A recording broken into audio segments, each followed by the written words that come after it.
Resumen del capítulo 26 del libro Libertador. Días ocupados y felices en Capernaum. Cuando Jesús no estaba viajando de un lugar a otro, Jesús se quedaba en Capernaum, que quedaba a orillas del mar de Galilea. Y esta localidad llegó a ser conocida como su propia ciudad. Las orillas del lago y las colinas que lo rodeaban a corta distancia estaban tachonados de aldeas y pueblos. El lago estaba cubierto de barcos pesqueros. Por todas partes se notaba la agitación de una vida activa y ocupada. Por Capernaum pasaba el camino de Damasco a Jerusalén y Egipto, y al mar Mediterráneo, por lo que gente de muchos países pasaba por esa ciudad. Allí Jesús podía encontrarse con todas las nacionalidades y todas las clases sociales, y sus lecciones serían llevadas a otros países. Así que fomentaría la investigación de las profecías, la atención sería traída al Salvador y su misión sería presentada ante el mundo. Los ángeles estaban preparando el terreno para su ministerio, obrando en los corazones humanos y atrayéndolos al Salvador. En Capernaum, el hijo del noble a quien Cristo había sanado era un testigo de su poder. El oficial de la corte y su familia testificaban gozosamente de su fe. Cuando se supo que el maestro mismo estaba allí, toda la ciudad se conmovió. El sábado la gente llenó la sinagoga a tal punto de que todos no pudieron entrar. Estaban asombrados de su enseñanza porque les hablaba con autoridad. La enseñanza de los escribas y los ancianos era fría y formalista. Jesús hacía hermosa la verdad presentándola de la manera más directa y sencilla. Su lenguaje era puro, refinado y claro como un arroyo cristalino. Su voz era como música para los que habían escuchado a los tonos monótonos de los rabinos. Jesús hablaba como quien tiene autoridad. Cualquiera que fuese su tema, lo exponía con poder. Enseñaba que conocer la verdad divina nos prepara para cumplir mejor los deberes de la vida diaria. Hablaba como quien estaba familiarizado con el cielo, sin dejar de reconocer su unidad con cada miembro de la familia humana. Él sacaba sus ilustraciones de las cosas de la vida diaria. Estas eran sencillas, pero tenían una admirable profundidad de significado. Las aves del aire, los lirios del campo, la semilla, el pastor y las ovejas. Con estos objetos, Cristo ilustraba la verdad inmortal. Y desde entonces, siempre sus oyentes verían estas cosas recordando sus palabras. Sus palabras encantaban a los más altamente educados y siempre eran de provecho para los analfabetos. Incluso a los paganos hacía comprender que tenía un mensaje para ellos. Jesús prestaba atención a los rostros de sus oyentes.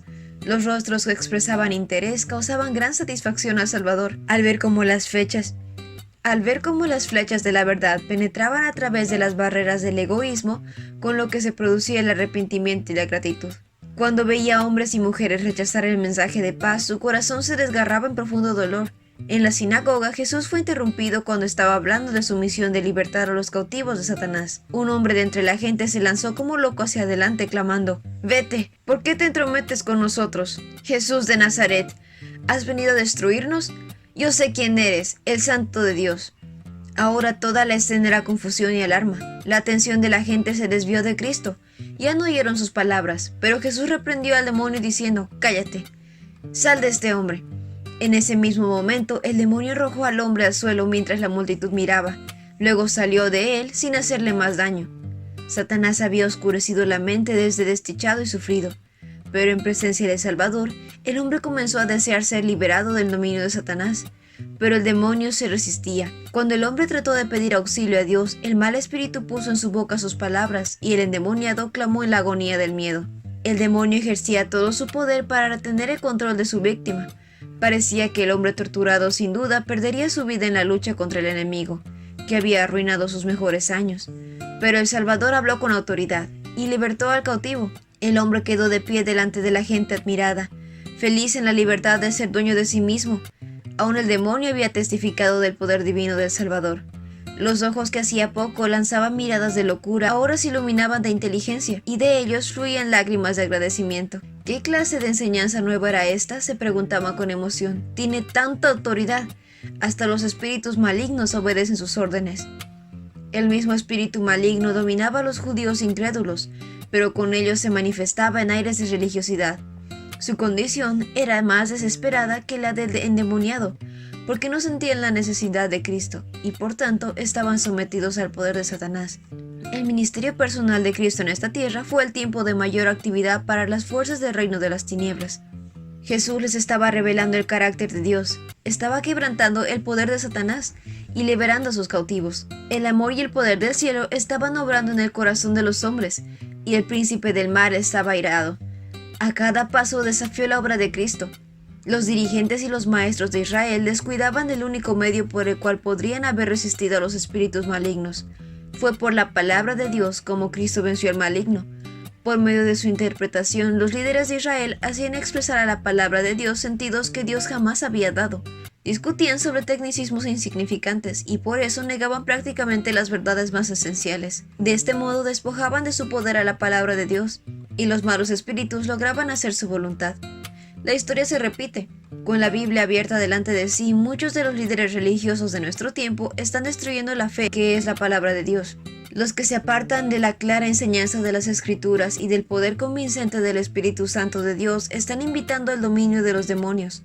Las críticas y las especulaciones acerca de la Biblia han abierto la puerta al espiritismo, para que penetre aún en las iglesias que profesan pertenecer a nuestro Señor Jesucristo. Podemos vencer por el poder de la palabra.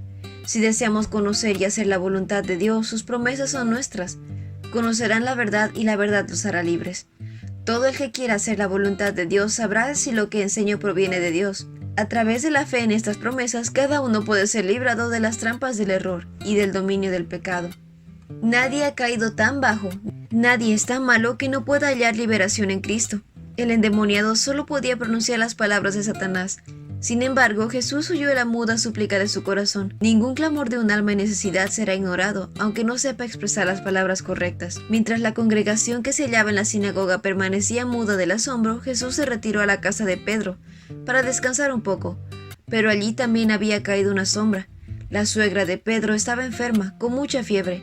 Jesús reprendió la enfermedad, y la mujer se levantó sanada y preparó algo de comer para el maestro y sus discípulos. Las noticias de la obra de Cristo cundieron rápidamente por todo Capernaum. Por temor a los rabinos, el pueblo no se atrevía a buscar curación durante el sábado. Pero apenas hubo desaparecido el sol en el horizonte, los habitantes de la ciudad fueron deprisa hacia la humilde casa donde Jesús estaba hospedando, llevando a los enfermos a la presencia del Salvador. Durante horas y horas llegaban y se iban, porque nadie sabía si al día siguiente encontrarían al médico todavía entre ellos. Nunca antes habían presenciado en Capernaum un día como ese. En el aire resonaban voces de triunfos y gritos, de alabanzas por la liberación. El Salvador se regocijaba en el poder de devolverles la salud y la felicidad a estas personas que sufrían. Ya era tarde en la noche cuando la muchedumbre se fue, y el silencio descendió sobre el hogar de Simón. Había terminado un largo día lleno de emociones, y Jesús necesitaba descansar. Pero mientras la ciudad aún estaba envuelta por el sueño, muy de madrugada, cuando todavía estaba muy oscuro, Jesús se levantó, salió de la casa y fue a un lugar solitario, donde se puso a orar. Jesús solía enviar a sus discípulos a descansar en sus casas, pero él resistía amablemente sus esfuerzos por apartarlo de sus labores. Durante todo el día trabajaba y al anochecer o por la mañana temprano se dirigía a los montes a hablar con su Padre. A menudo pasaba toda la noche en oración y meditación, y al amanecer volvía al trabajo entre la gente. Temprano por la mañana, Pedro y sus compañeros vinieron a Jesús diciendo que ya lo estaban buscando en el pueblo de Capernaum. Jesús no estaba satisfecho con atraer la atención a sí mismo meramente por hacedor de milagros o sanador de enfermedades, en tanto que la gente anhelaba creer que había venido como rey para establecer un reino terrenal. Él deseaba elevar su mente de lo terrenal a lo espiritual. En la vida de Jesús no había disputas ruidosas, ni cultos ostentosos, ni acto alguno realizado para obtener aplausos. Cristo estaba oculto en Dios, y Dios se revelaba en el carácter de su Hijo. Ese fue el resumen del capítulo 26 del libro Libertador. No olvides compartir este video con tus compañeros de clase o con otras personas que tú creas que puedan necesitar este resumen. Nos vemos la próxima.